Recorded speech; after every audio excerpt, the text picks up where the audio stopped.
네, 오늘 함께해서 감사하고요. 더우신 날 수고 많으셨습니다.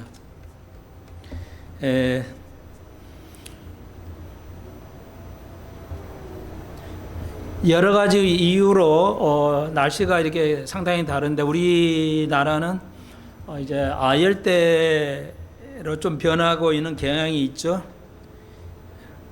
그래서 아열대는 습도는 높고 온도가 높기 때문에 이렇게 우리 같이 습도가 있으면서 온도가 올라가는 동양의 주로 그런 나라하고는 좀 다릅니다. 그래서 굉장히 습도가 많으면 짜증이 난다고 그래요.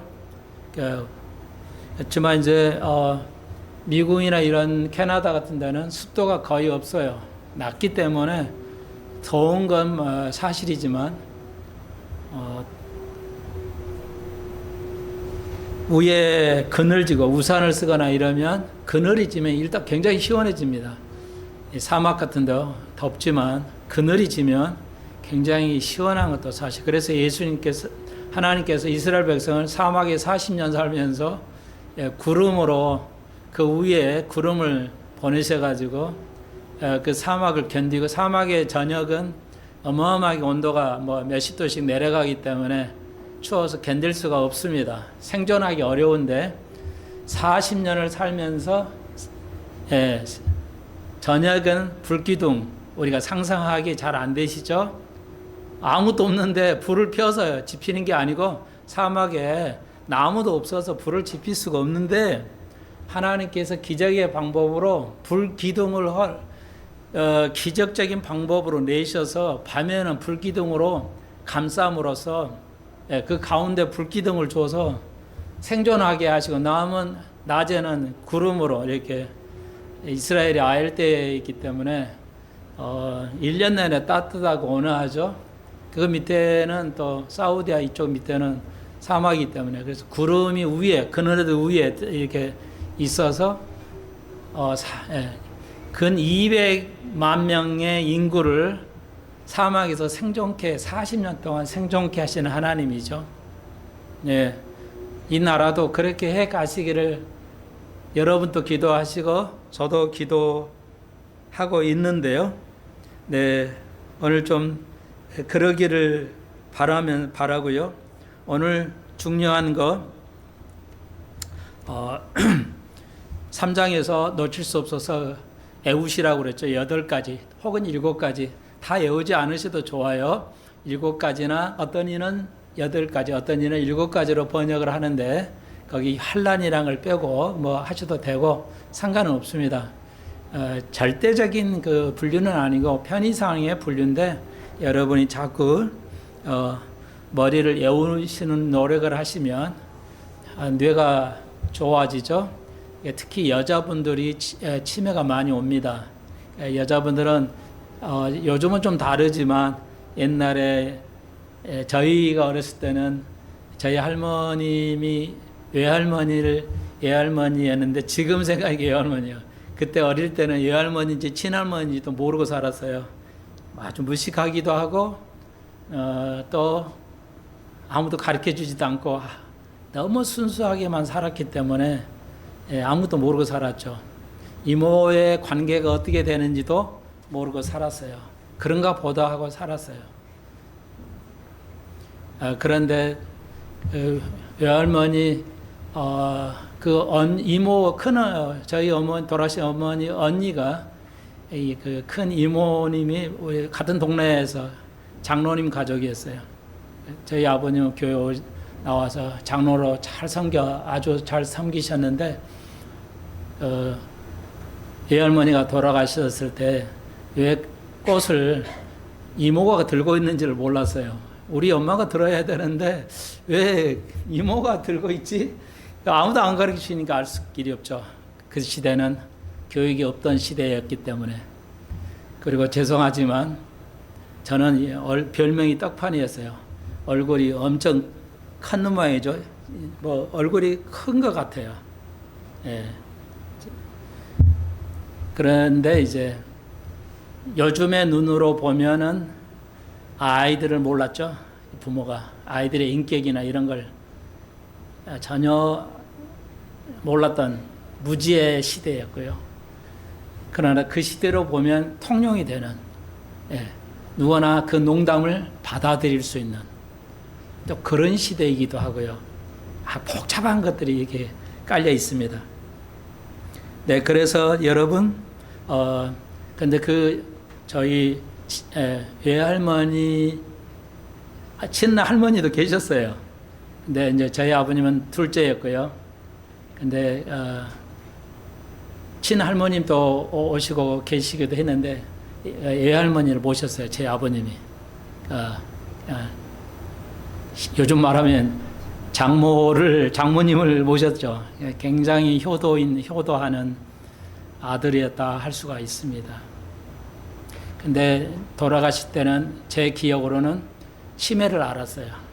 그래서 똥을 막 방에다 싸버리고, 지금은 그런 일이 없는지는 모르겠는데 옛날에는 그랬어요. 다반사였어요. 나이가 드시면 그때는 공부도 안 하고 머리 쓸 일도 없고 하니까 여자분이 치매를 뇌를 많이 쓰지 않아서 그렇지 않냐는 생각도 듭니다. 주의 말씀을 열심히 외우시고 이러시기를 권해드리고요. 머리를 자꾸 써야 됩니다. 그리고 말이 나왔던 김이라 말씀을 드리면 요즘 그 과학자, 생물학 그 화학 교수가 그러는데 혹시 이 각을 하는 거 있잖아요. 물로 각을 하는 거, 그런 거, 향기, 방향제, 그러니까 물로 씻는 손수건 이렇게 이런 거 입에 대거나 이런 거 사용하는 건 치매 원인이 된다고 합니다. 밝혀진 사실이고요. 여러분이 사용하는 가스 있잖아요. 그래서 이제 미국 LA 같은 데는 가스를 아예 못 쓰게, 주방 가스를 못 쓰게 법적화 했는데요. 가스가 안 쓰니까 요즘 뭐죠? 그거 뭐 인덕션인가요? 뭐 그런 거 쓰잖아요. 전기로 하는 거. 근데 가스로 쓰나 LPG 가스로 쓰나 인덕션이나 같다 봅니다. 거의 같은 그 화학이 와서 치매나 발암 물질이 나온다고 그러네요. 그러니까 가스로 쓰나 뭐 인덕션 쓰나 뭐 사실은 차이는 없다고 그래요. 그렇게 해롭습니다. 그러니까 창문을 꼭 열어놓고 쓰시되 반드시 창문을 하나만 열어놓으면 소용이 없다고 그럽니다. 이 과학적으로 다 증명을 했다고 그래요. 문 하나 여는 건 소용이 없고 하여튼 문짝 두 짝을 열어야 된답니다. 그래야 공기가 회전하면서 여러분에게 치매라든지 바람이 이제 회전돼서 된다니까 참고하시기를 바라고요. 지금은 그렇게 무서운 시대입니다. 지금 시대는 너무 무서운 시대예요. 자, 좀 어떻게 보면 필요 없는 얘기가 너무 많이 진행되고 있는데요. 네, 그래서 3장 그 8가지, 7가지나 8가지의 그 계획을 계속 외우셔서 머리를 쓰시면 좋고, 그래야 제 바람은 여러분이 제 손목사의 설교가 어렵든 쉽든 간에 거의 깡그리 이해할 수 있어야 오늘 봉독한 4장에서 14절에서 이제 우리가 이제부터는 어린이가 되지 않아야 된다는 거죠. 그러니까 어른인데 영적으로 여기는 영적인 거죠. 하나님의 말씀을 이해하지 못하는 아주 어린 아이들이 많다고 에베소서에 있는 교회들에게 이제 베드로가 하신 말씀이죠. 오늘 모습이 그래요. 교회는 그렇게 배운 사람이 많은데 성경에 대해서 무지하죠. 대형 교회고 배움이 많으면 성경을 많이 알 거라고 생각하는데 저도 공부를 많이 해본 사람인데 성경을 많이 안다고 생각을 했어요. 사실 가브리엘 공부하기 이전에 상당히 나도 뭐 알 만큼 아는데 뭐 철학이라든지 그런 사상을 공부를 할 만큼 다 해봤는데 안다고 생각했는데 내가 잘 모른다는 생각은 추호돼 본 적이 없어요. 그런데 이제 완전히 뒤집어졌습니다. 그리고 요즘이랄까 목사가 되고 깨달은 것 중에 하나, 이제 우리가 깨달아야 하잖아요. 내가 뭐가 부족한지. 오늘 봉독한 말씀에도 있지만 모든 사람에게 주님께서 4장 마지막 절에서 모든 사람에게 마지막 절 32절 인자하게 하며 서로 인자하라고 그러는데 서로 이게 인자가 아니고요. 친절이 영어 성경에는 kind, 친절로 되어 있습니다. 그러니까 모든 사람에게 친절하라고 되어 있는데 저도 저의 약점을 잘 알고 있습니다.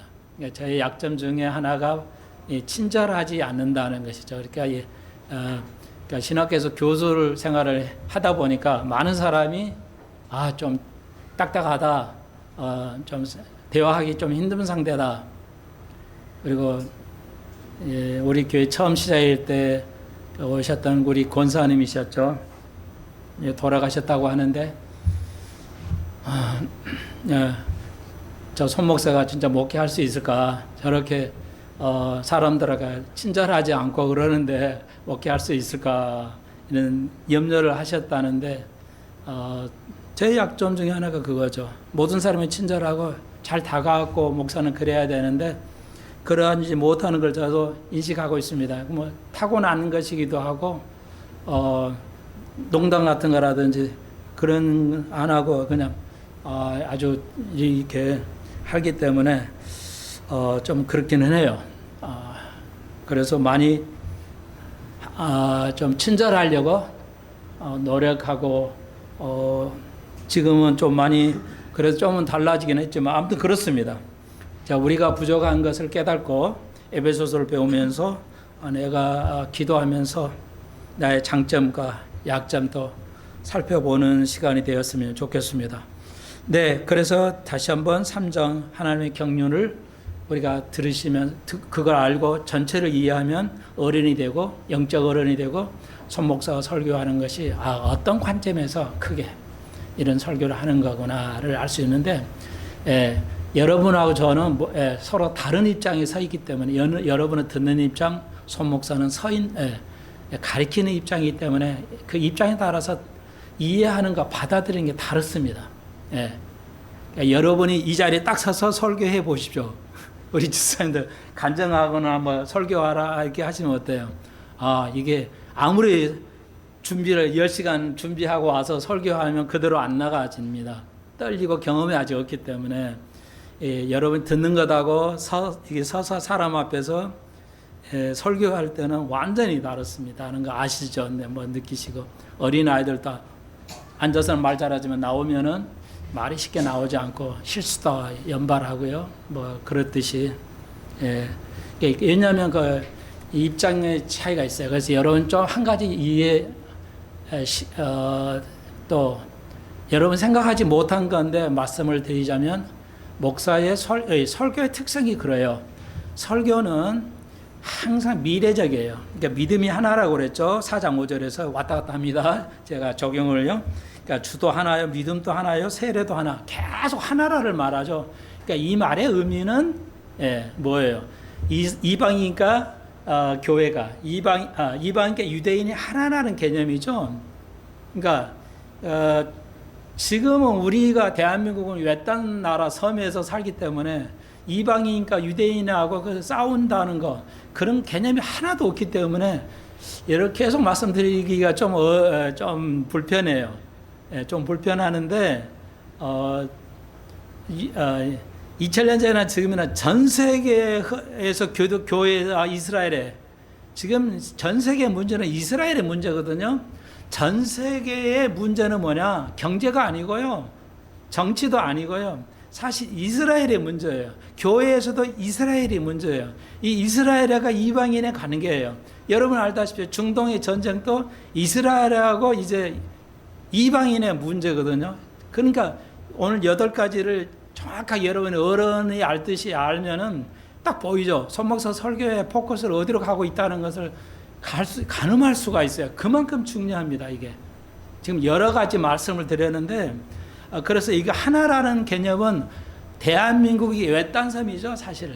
이 외딴 섬이 이 정도로 GDP를 가지고 사는 것도 기적이긴 한데, 외딴 섬은 성장할 수가 없어요. 섬의 나라는 성장할 수 없어요. 섬이 결코 선진국인 나라가 없어요. 근데 일본 있잖아요. 그러니까 일본은 섬나라, 커도 섬나라라서 사면이 바다로 막게 되니까 겨루를 못하니까 성장을 못해요.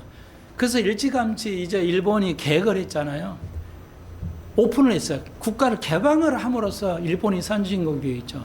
그러니까 공산주의는 뭐야? 개방을 안 하니까 이게 발전이 없죠. 자, 제가 여러 말씀을 드렸는데 여러분이 이제 그런 걸 좀, 그래서 여기는 하나가, 그러니까 결국은 이스라엘인 유대인인 문제인데, 그러니까 이방인 유대인들이 교회 에베소 안에서도 서로 안목이 있죠. 반목이 있어요. 뭐 안목이 아니라 반목. 너희는 축복받은 나라잖아. 너희는 이래서 그랬잖아. 그러니까 이걸 적용하면 여러분 또 우리가 가난한 사람은 잘 사는 사람의 반목이 있고, 우리 사람은 대기업의 그 반목감이 있고, 뭐 또 역사의 그 정치에 대해 인에 대해 반목이 있고, 그런 거 다 같은 거예요. 쉽게 말하면. 그래서 하나다 이렇게 다 하나라고 지금 계속 말하고 있거든요. 바울이 이제 그런 것을 여러분 이해하셔야 되는데, 하나만 덧붙이면, 그래서 여러분 저의 입장이 다르기 때문에 거기서 오는 문제가 있어요. 그래서 조심하실 것이 뭐냐면, 목사의 메시지는 항상 그래서 여기서 그 4장 5절에서 믿음은 하나라고 그랬잖아요. 여기서는 구원받는 믿음이 아니고요, 그 지식이, 하나님을 아는 지식이 하나다라는 겁니다. 하나님을 이해하는 지식을 하나라는 의미예요. 저 사람 믿음이 안 좋아, 이것은 구원을 못 받는다는 의미 아니고, 하나님 너무 몰라, 삶이 하나님이 안 맞아, 믿음의 교리가 안 맞다, 이런 뜻이잖아요. 그러니까 그런 의미야. 그러니까 우리가 믿음도 하나가 되기 위해서는 많은 노력을 해야 되는데, 특히 이제 전하는 자과 받는 자 입장이 다르기 때문에 달리 해석을 하게 되는데, 그런 위험성을 한 가지만 말씀을 드리면, 제가 설교할 때 정치나 경제나 기독교나 이런 걸, 모든 걸 설교할 때 여러분은 오해할 수가 있어요. 그게 뭐냐면, 자, 이런 거예요. 우리가 잘 살 때 목사는요, 앞으로 이렇게 잘 살기는 하지만 앞으로 이게 조심해야 됩니다, 이렇게 얘기를 하거든요. 왜냐하면 믿음은 미래적이니까 그래요. 그래서 히브리 11장에서 그런 개념인데, 믿음은 현실적이 아니야, 미래예요. 그래서 목사는 여러분이 지금 잘 사잖아요. 그러면 앞으로 이렇게 잘 사면 문제가 생긴다는 걸 가끔 말씀드렸죠. 대한민국이 너무 빨리 잘 살았기 때문에 너무 교만해졌어요. 하나님이 이거 깎으실 수도 있다는 거죠. 그러니까 이거 깨우치지 못하면 굉장히 어려움이 옵니다, 이렇게 미래를 얘기하는 거예요. 그런데 가난하면 뭐야? 어려울 때는 희망을 얘기하잖아요. 미래의 희망은 이런 겁니다, 이렇게 얘기해야 돼요. 항상 현실에서 좀 이렇게 앞에 나가 있어요. 그렇기 때문에 여러분이 평범하게 생각하면 목사님이 현실감이 떨어지네, 이렇게 착각할 수도 있어요. 그러니까 그렇게 다른 겁니다. 우리가 이 성경을 이해하는데 이렇게 복잡다단하는 겁니다. 그래서 그 이해하는 방향이 굉장히 많은 전제를 해야 되기 때문에 손 목사가 이 짧은 시간에 해야 되기 때문에 어쩔 수 없이 말이 빨라지고 이렇게 된다는 것도 좀 이해해 주셨으면 좋겠고요.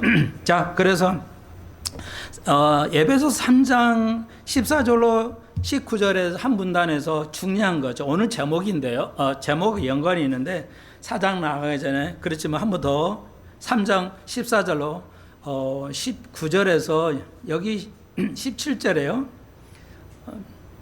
18절로 합니다. 너희 모든 17절에 해야 되겠네요. 믿음으로 말미암아 그리스도께서 너희 마음에 계시게 하시고, 너희가 사랑 가운데서 뿌리가 박혀 타가 굳어지고, 능히 모든 성도들과 함께 지식에 넘치는 그리스도의 사랑을 알아야 된다.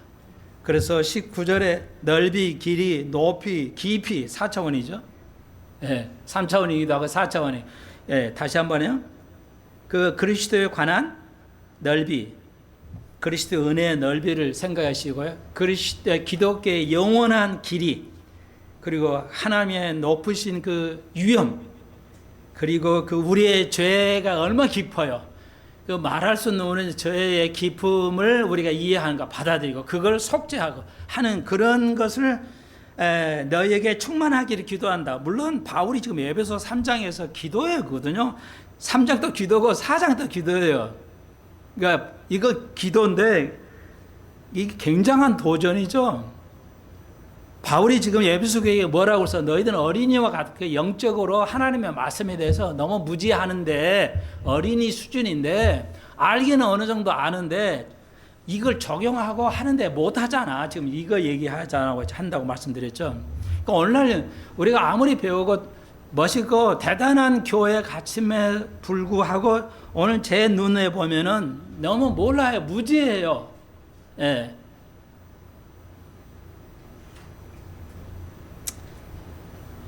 그래서 이게 오늘의 우리에게 도전이 되는데, 저도 여러분에게 오늘 질문, 바로 여기 19절에서 너에게 충만하기를 기도하는 게 모든 목회자의 소망인데, 그러기 위해서 노력하고요. 하나님의 아는 충만함이 있냐는 거예요. 저하고 여러분에게 어떻습니까? 하나님께서 말씀을 통해서 얘기해 물어보십니다. 오늘 아침에 여러분이 나에 대해서, 너희들이 나에 대해서 충만하게, 충만하다 말은 풀이잖아요. 영어로 full. 그래서 꽉 차게 아느냐, 충만하게 아느냐 이거야. 그냥 밑에 조금 아느냐, 아니면 꽉 차게 온전하게 아느냐 이거야 지금. 바울의 기도는, 목회자의 기도는 너희들이 대충 아는 게 아니고 꽉 차게, 그냥 완전하게 아는 것이 중요하다고. 희망사항이 아니라, 이게 어려운 게 아니라 이거 알아야 된다고 지금 바울이 기도하고 있죠. 그러나 오늘 메시지들은 뭐야? 들어도 뭐 그냥 이해되고, 여러분이 이해되고 이해 안 되고, 그게 중요하지 않아요. 그건 성령께서 하실 일이고요. 그래서 4장 4절에서 몸이 하나요? 성령이 하나 되심. 4장 3절 평안의 매는 줄로 성령이 하나 되게. 그러니까 성령이 하나 되게 하신 거, 이거 굉장히, 그러니까 성령은 우리 모두가 똑같은 그 믿음의 교리를 이해 받아들이는 거, 아는 거, 이런 거 굉장히 중요한 거죠. 뭐 오늘 거기까지 자세하게 하지는 않겠지만 좀 답을 다시 한번, 그러면 우리가 그리스도를 아는 데 있어 우리의 뿌리에 박히고 터가 굳어져야 되는데, 여기는 직접으로 나오지는 않았지만, 우리 기독교의 뿌리가 뭐고, 우리의 믿음의 뼈가 뭐고, 우리의 믿음의 터, 우리의 믿음의 땅, 터는 땅이잖아요. 우리의 땅, 근원이 되는 근본이 뭐냐 이거죠. 그것을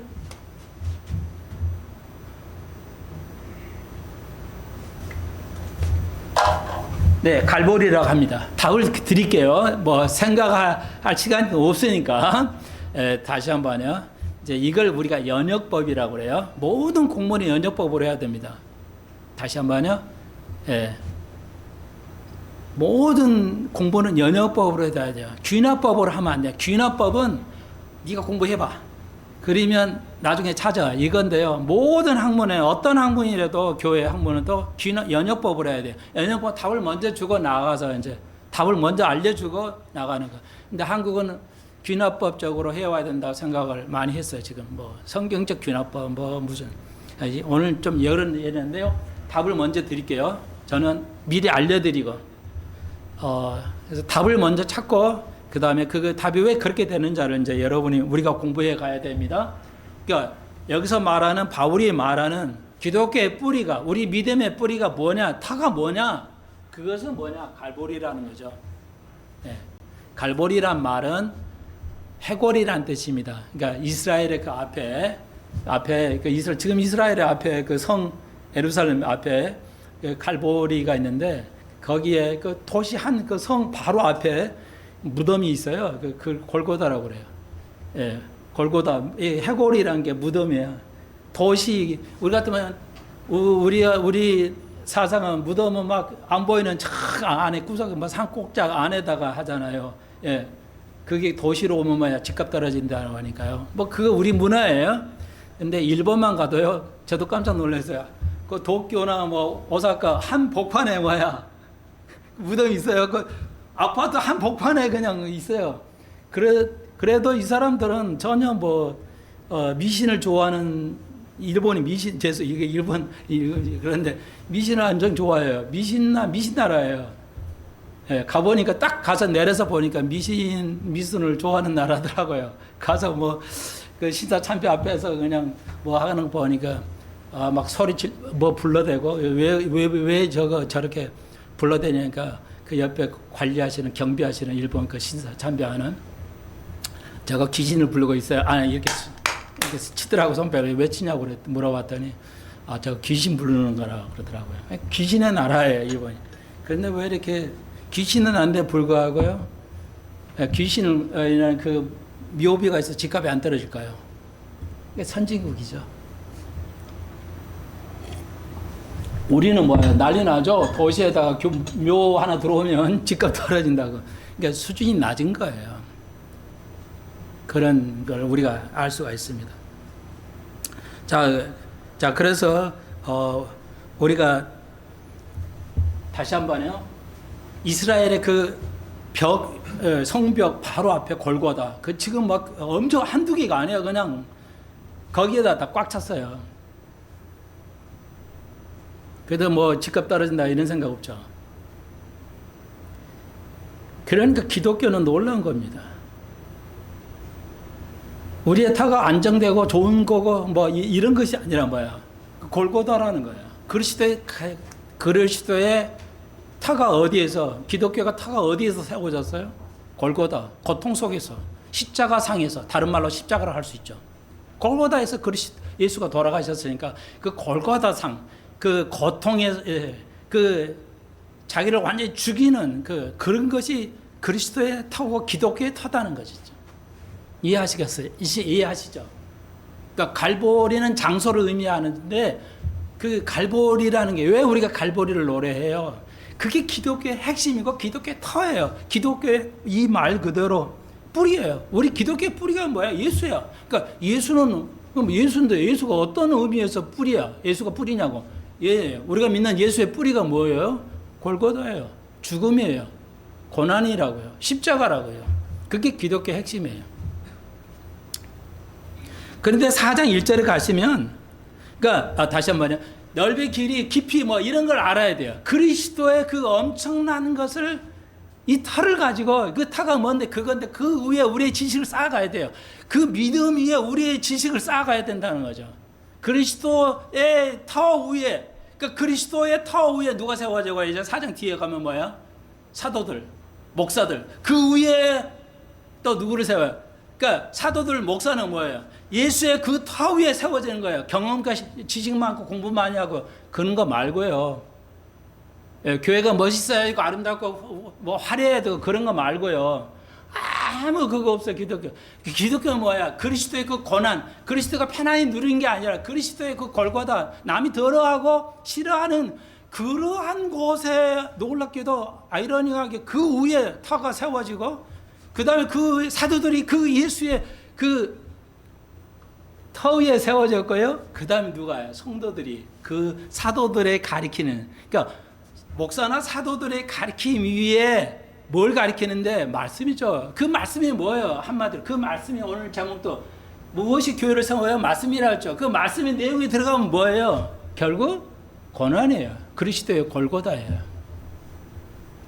제일 세상상 제일 더럽고 무서워하고 제일 안 좋은 거. 근데 기독교는 그것이 기본이고 터라는 거예요. 너무 황당하잖아요. 어떻게 보면. 우리는 그런 거 못하고 받아들이면 안 돼요. 그런 어린아이예요. 어린아이들은 뭐예요? 그런 거 하나님 무조건 하면서 받아들이죠. 어린아이, 영적 어린아이들은 그냥 뭐예요? 그냥 하나님 그런 거 보다 하고 받아들여. 근데 보니까 이거 아니네? 막 이제 왜 따지고 이렇게 하는 거죠. 예, 그게 진짜. 그래서 제가 골고다는 어떤 의미야? 그런 의미예요. 자기 십자가를 지는 거. 그 터 위에 기독교가 세워지는 거죠. 그래서 여기 뭐 4장 1절 그러므로 이제 결론, 3장 결론이 있죠.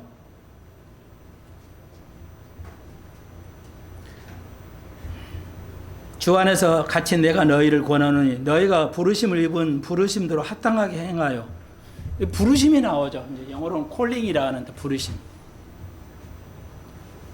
막 연관이 지어져서 그래서 가능하면 연관을 안 지으려고 그러는데요. 너무 어려워지고 복잡해지니까 제 천성이 그런데 자꾸 이제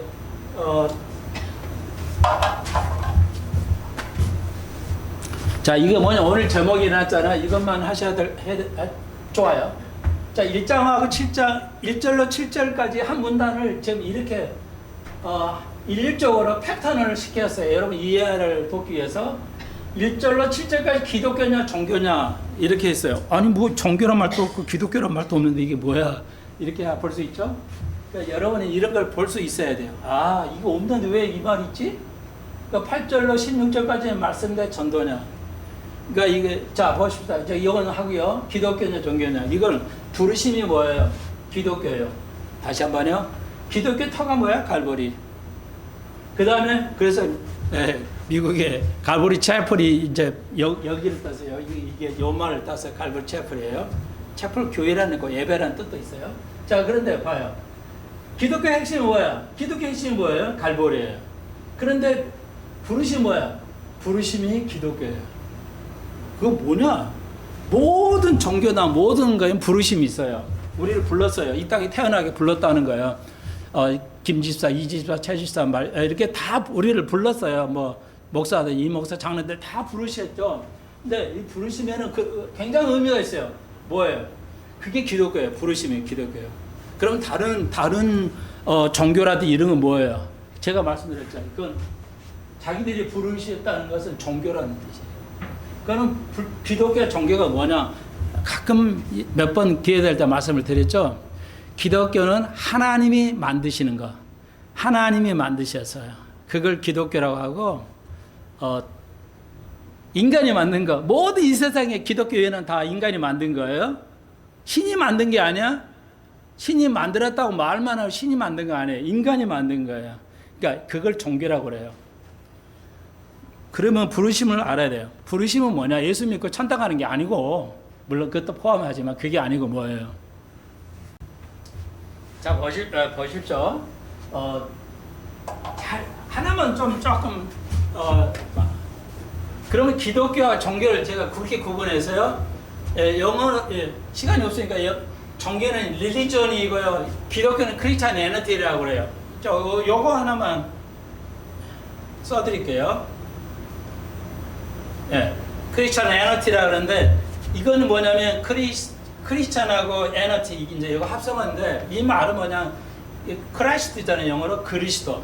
그러니까 그리스도를 따라간다는 뜻이에요. 그리스도를 따라가는 삶, 그리스도를 닮아가는 것을 기독교라고. 기독교는 종교가 아니에요. 그러니까 영어에서도 이 말은 기독교로 번역을 할 수 있지만 1:1 번역 아니에요. 이 번역은 못해요. 왜냐하면 우리말이 없어요. 종교라는 건 리리전이라는 영어가 있지만 기독교는 없어요. 그러니까 기독교를 너무 뭐 이상하게 막 쓰는데, 기독교는 종교 형태가 아닙니다. 이건 종교란 말이 없어요. 그래서 뭐야? 기독교라는 교자를 쓸 수밖에 없는데, 여기는 교란 말도 없고요. 그리스도를 따라가는 거예요. 이게 이제 여기에 여기에 해당되는 말을 우리가 기독교라 합니다. 이거 여기 보십시오. 우리를 부르시는데 뭐야? 이건 뭘 의미하냐면 체계 있죠. 구조나 체계가 없어요. 이런 게 없어요.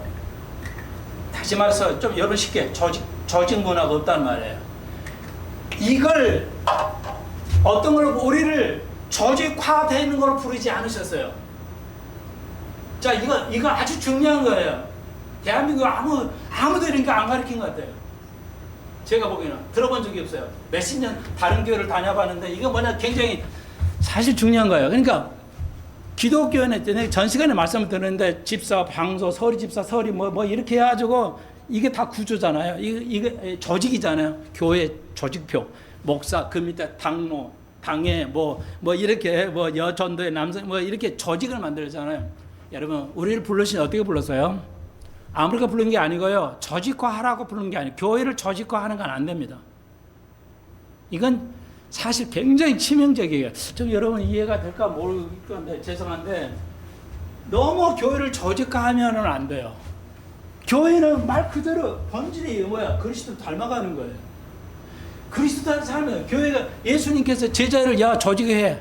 목사 밑에 장로 밑에 권사 밑에 집사다. 그리고 그 밑에 권찰이다. 그리고 그걸 몇 달에 하나씩 올려, 단계를. 그리고 헌금 받을 때 죄송해요. 이 단계 올라갈 때 헌금을 얼마씩 받아. 장로 되면 몇 천만 원씩 받고. 이거는 우리가 부르심을 이렇게 부르시질 않았어요. 목사를 이렇게 부르지 않았다고. 근데 전 세계 교회가 뭐야? 세상이 다 구조를 만들죠. 여러분, 그러니까 대기업이 왜 저래요? 국가가 왜 잘해요? 대통령이 장관 뭐 잘못해도 잘 굴러가지. 왜요? 조직이 이끌어가거든요. 이렇게 작은 교회는 조직이 없기 때문에 목사 하나하나 사람이 잘 이끌어가야 돼요. 그러지만 교회가 크고 나라가 크면 뭐야? 왜 그게 문제가 안 돼요? 조직이 이끌어가기 때문에요. 그럼 좋은 거 같죠? 천만에요. 조직이 사람을 살리지는 못하잖아. 이 지금 대한민국 전 세계가 이 병에 들어있어요. 정치라는 조직해 만들어져가지고 사람을 억압하고 경제라는 제도가 사람을 억압하고 이런 걸 못 느껴요. 심지어는 바리새인은 뭐냐? 종교라는 건 가지고 교인들을 그냥 완전히 창살에 갇힌 새처럼 만들어 버렸잖아요. 예수님이 그걸 얘기하신 거예요.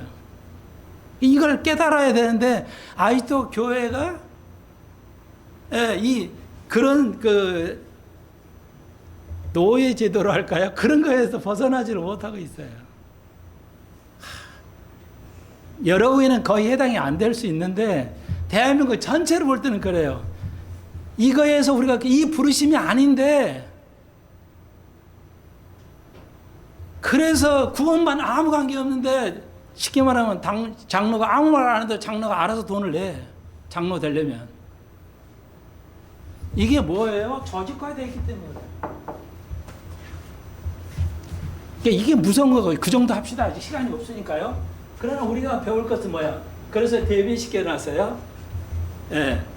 세상이 종이 인간이 만드는 거예요. 인간이 만든 거예요. 인간이 만든 어떤 제도 조직화야. 조직이라고 할 수 있는데 기독교는 조직화되어 있지 않아요. 설교 틀도 전혀 없고요. 전도의 틀도 전혀 없고요. 삶의 방식도 전혀 우리가 8가지 경륜을 시대를 구분했죠. 이 시대는 이렇게 살아야 돼. 딱 정해놓고 이 시대는 이렇게 살아야 돼. 정해놓은 거 없어요. 목사님, 율법 시대는 모세 율법은 율법으로 살아가고 있잖아요. 율법이 뭐예요? 이거 이렇게 안 지키면 죽는다 이런 뜻이 아니잖아. 율법은 뭐라고 그랬어요? 율법의 선제 강령은 뭐야? 하나님 이웃을 사랑하는 거예요. 바리새인들 율법을 완전히 오해했어요. 구조로 봤어요. 하나의 체계로 봤다고. 시스템으로 봤어요. 근데 기독교는 시스템이 아니에요. 우리 기독교에 부르시면 시스템이 아니라고. 이 부르심은 어마어마하게 중요한 거예요. 그러니까 여기서 4절에서 뭐라고 그래요? 성령의 하나. 그러니까 성령께서 이끌어가시는 대로 우리가 가야 되는 거예요. 이렇게 연관이 있어요. 그러니까 연관을 못 느껴도 괜찮아요. 성령께서는 여러분하고 저하고 틀려요. 하나님께서 여러분에게는 여러분들의 그 순간순간 성령께서 인도해 가셔요. 그렇지만 믿음의 균일성은 믿음이 다르지 않아요. 성령께서 여러분 마음 주고 내 마음에 주실 때 다르지 않아요.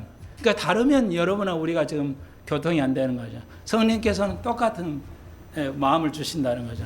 그러니까 굉장히 이게 중요한 거예요. 다시 한번 오늘 간단히 정리만 해드리면 우리가 주님 우리를 부르시면 체계 조직화해서 그래서 교회가 대형화되면 뭐야? 조직화되잖아요. 크면 조직을 할 수밖에 없거든요. 그래서 갈보체프로는 교회 새로 입학하면 교회에 오시면 교회 등록해 주세요. 새신자 등록 딱 해야 되고요. 그 명 막 써야 돼요. 거기다가 이 사람도 미국에서 교인이 새로 오면 여기는 그 등록 안 합니까? 해야 새신자 명단이 되는 거 아닙니까? 회원 교인 등록. 그래요? 하시고 싶어요? 그럼 갖다 주고 갖다 적어 쓰게 해야 새등록. 그냥 교회 들어가면 교회에서는 거의 버려버리듯이 않습니다. 그런 조직이 없어요. 전도하는데 돈을 얼마 써야 되고 예산 얼마 해야 지 어떤 방법으로 해야 지 어떻게 써야 되고 지금 대형교회가 다 돈으로 전도하잖아요. 젊은 애들 봐서 중학생, 고등학생, 초등학생은 돈 뿌려가면서 전도해요. 거의 대부분들이에요. 그렇게 조직을 만들지 않았어요, 하나님께서. 그러니까 내가 그 많은 사람 교회 향해서 건방지게 느껴지지만 하나님 방법을 안 한다. 하나님 그렇게 우리를 부르시지 않았어요. 목사를 부르고 장로를 부르고 집사를 부를 때 그렇게 부르시지 않으셨다는 거죠. 그러니까 조직이 없이 굴러가야 돼요. 교회는. 여러분이 느낀 대로 하시라고요. 아, 내가 이 교회에 뭐가 필요하지? 내가 이 시간에 뭐가 필요하지? 그러니까 젊은이들 왜 교회를 떠나요? 젊은이들이 그 새로운 안가는 교회도 옮기면 당에서 다 잘라버려요. 당에는 다 어르신들만 다 계시니까. 새로운 일 하는 게 귀찮거든요, 장로들은요. 젊은이들은 새로운 것만 하고 싶고, 늙은 사람은 해온 것만 그대로 가고 싶고. 저도 그래서 젊을 때 지휘할 때요, 성가대 위원장 장로는 다 올리면 다 컷해야. 그냥 100% 컷해야. 뭐 왜 그렇게 하냐? 아, 그 지휘자님이 어떻게 뭐 도와드릴까? 이게 없어요. 그냥 해봤는데 아니에요. 당에 올리지도 않아요. 무조건 컷해야. 당에다 이 안건을 올리질 않아요. 그러니까 민주주의도 안 해요. 그런데 민주주의는 좋아해요, 이 사람들이. 민주주의 국가에 사니까. 근데 민주주의로 살지도 않아요. 민주주의 제도로 따르지도 않아요. 웃기지 않아요? 공산주의 자식들은 미국에다 보내잖아요. 웃기지 않아요? 그런 거에 다 똑같아요. 당이라는 것은 민주주의 제도거든요. 그러니까 의견이 올라오면 올라가야 돼요. 당에 올려야 돼요. 갈비체플이 왜요? 반드시 교인들이 의견을 올리면 당에 올려놓고 항의를 해요. 그리고 그게 성령께서 당신에게 하신 거라면 노에서 당회가 도와드리겠어요. 당신이 하십시오. 당신이 이 문제를 이끌어 가십시오. 이렇게 하죠. 근데 우리는 뭐야? 우리나라 교회는 아마 뭐 100% 그럴 거예요. 당에서 결정 나면 따라서 해 이거죠. 하나님은 조직을 통해서 그 당에서 결정되는 걸 할까요? 당에서 결정되는 건 무조건 100% 성령이 하시는 것일까요? 저는 동의하지 않아요. 자, 이런 걸 얘기를 하면서 하나님이 우리가 불렀다는 건 단순한 게 아니에요.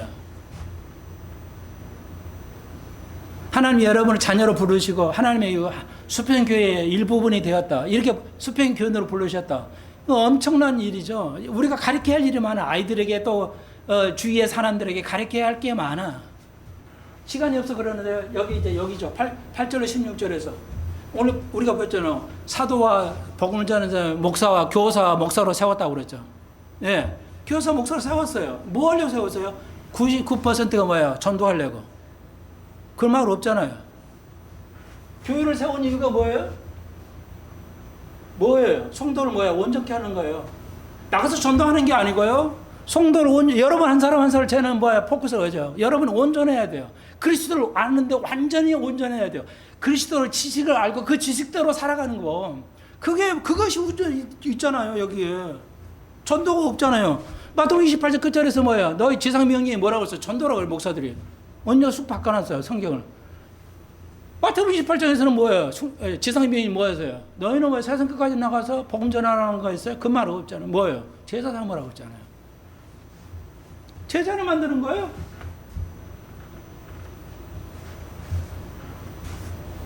그러니까 이거 우리가 잘 판단해야 돼요. 자, 그러니까 말씀을 가지고 여러분을 터 위에 세워야 돼요. 자꾸 그 사도들과 예수님과 사도들의 터 위에 여러분을 세워가야 돼요. 뭐로? 그건 뭐다? 나를 죽이는 거예요. 내 골발에 내가 죽어야 용서도 되고 내가 죽어야 거침을 따는 거야. 내 주에 사랑을 하게 되잖아요. 쉽게 말하면. 그게 오늘 3장 4절 전체는 같은 거니까 그냥 하나로 묶어도 돼요. 틈을 여러분 알 수가 있어요.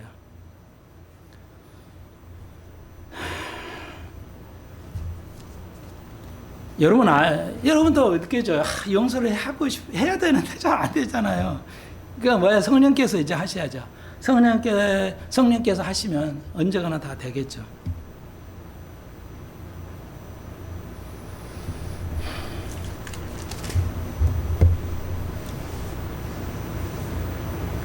그래서 이유가 있어요. 내가 알면 돼요.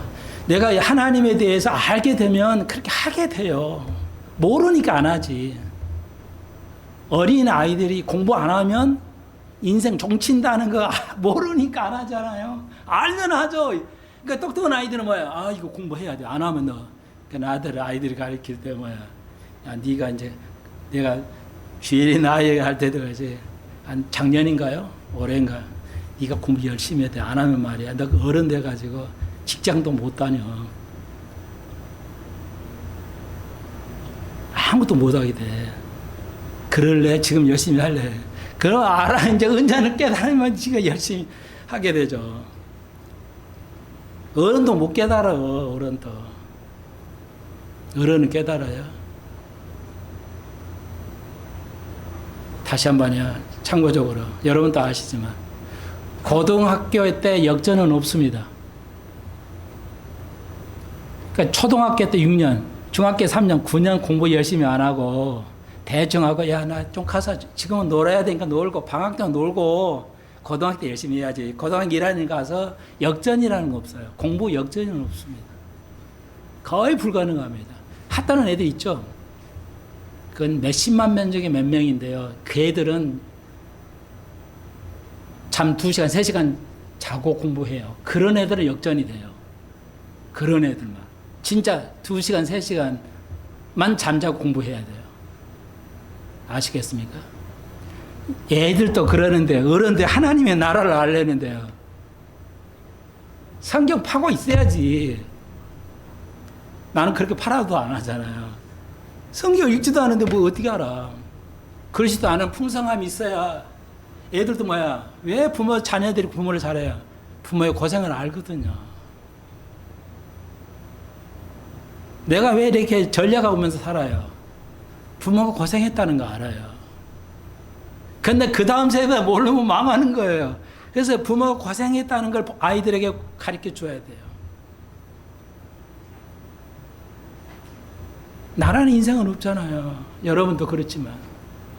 내가 이 아이들을 손주를 안 키우면 어떻게 돼요? 이 아이가 키울 수가 없어요. 이 아이들을. 할머니, 할아버지가 도와주지 않으면. 나라는 건 내려놔야 돼. 어디다? 골고다에다 내려놔야 돼요. 그런 뜻이에요, 의미가. 아, 그러구나. 확 이렇게 침이 드는데 골고다 내려놔야 된다.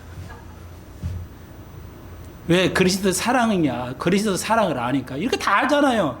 여러분 이미 아니까 내가 얼마나 그런 말 안 하고 좀 어려운 얘기 하려고 그래요. 여기 의미를. 하나님 원하시는 건 전도 많이 하라는 게 아니라 잘 그러면 얘기가 없어요. 그냥 뭐예요? 사도를 세우는 게 뭐라고 했어요? 4장에서.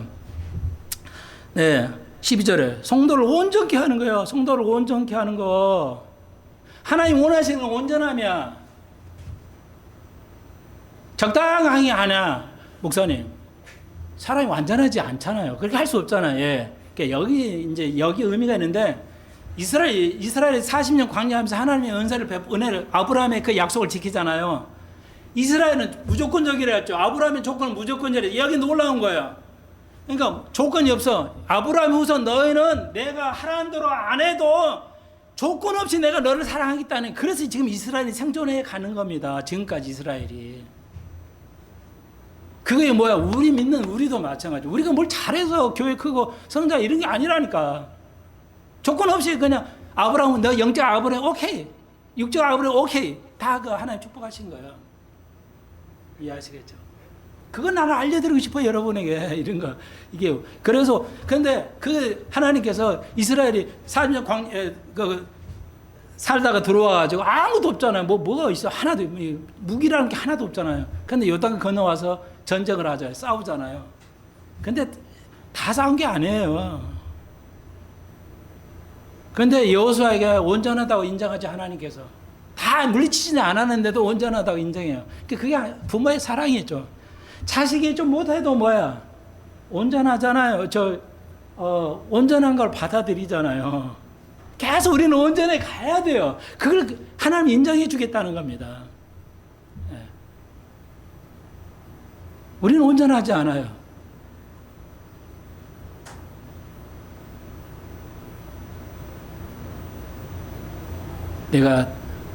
나도 아인을 영어 하나를 잘못 가르쳐가지고 내가 왜 그런지 모르는데 아무튼 저도 실수해요. 그래서 아인에게 내가 미안하다. 이거 아무것도 아닌데 내가 이상한 자들 그냥 하나를 잘못 가르쳐가지고 우리 인간은 그렇게 실수를 해요. 그러면 아인한테 용서를 구하고, 누구나 실수하고 실패하고 알면서도 틀린다. 그게 인간이에요. 하나님 그걸 받아들이죠.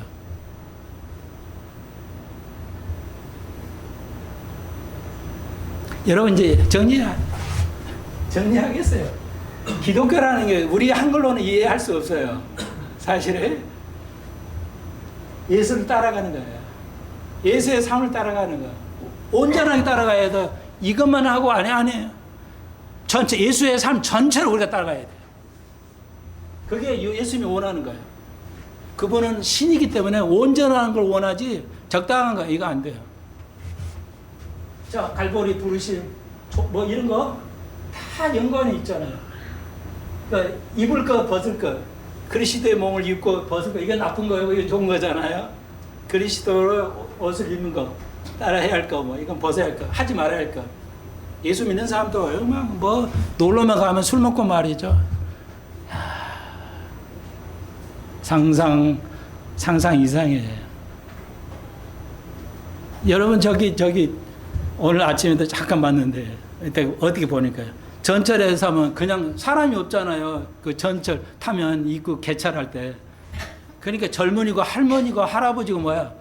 자기 이상한 거 주워가지고 이상한 거 가지고 자기 무료 승차를 하는 거죠. 그래서 잡아요. 잡더라고요. 쫓아가자마자 잡더라고요. 잡았어요. 어떤 중년 할머니 같은데요. 이건 누구예요? 거짓말만 해요. 계속 거짓말해요. 어떻게 한 번 샀다. 오늘 한 번 해서 남의 거 가지고 했어요. 그래요? 무식해도 그렇게 무식이 아니야. 자료가 다 나오잖아요. 그건 다 디지털이라. 몇백 번 쓴 게 나오잖아요.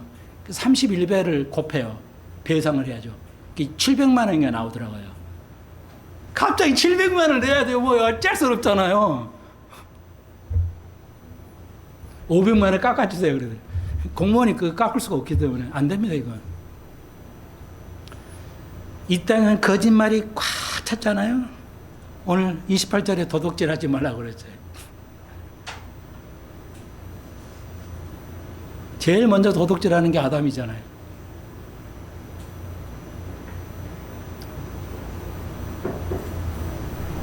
자, 다음 시간에 조금만 정리하고 5장으로 갈게요.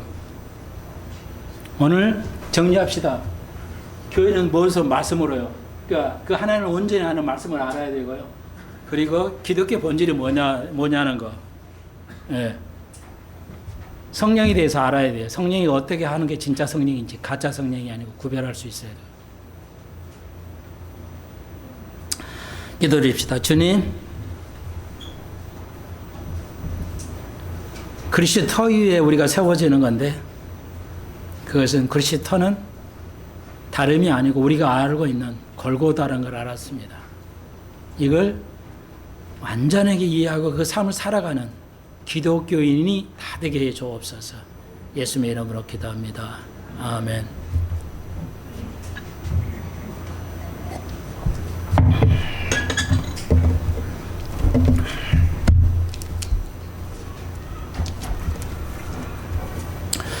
네, 찬송가 357장입니다.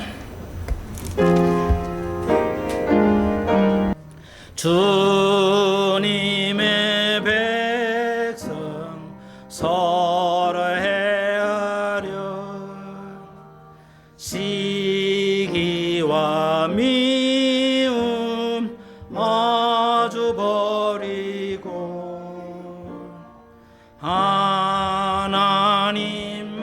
하나님만을 몰로 섬기는 천국을 어서 이루어 주옵소서. 아멘.